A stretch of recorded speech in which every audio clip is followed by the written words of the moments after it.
Hey guys, Joel Bridewell here. Thanks for joining me on Marriage and Family Monday. If you haven't seen the Finance Friday video yet on giving above the tithe, uh, take a look at that and feel free to make comments.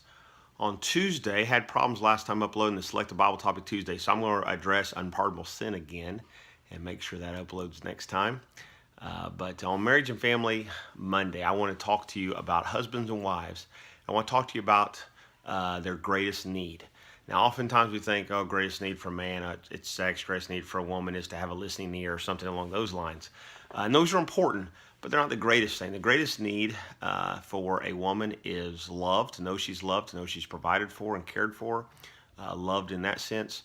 And a man is respect. I think that's why Paul talks about that in Ephesians chapter 5 when he talks to wives and says, submit to your husbands as to the Lord. And later on in verse 33, he says to respect your husband because men can have pride issues and ego issues and so forth.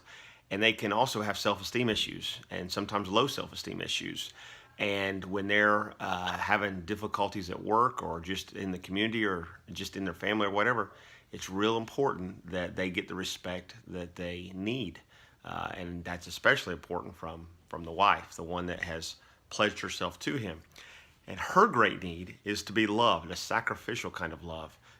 Paul even said that we're to love our wives as Christ loved the church and gave himself up for her. So there ought to be a willingness for a man to lay down his life for his wife, to go the extra mile for his wife, to show love in a variety of different ways, but to communicate that to her because she needs to know she's cared for, that there's compassion, that there's love coming from her husband, her leader in the home. And so I do think Ephesians 5, I think Paul's exactly right. I think Peter talks about this in 1 Peter 3.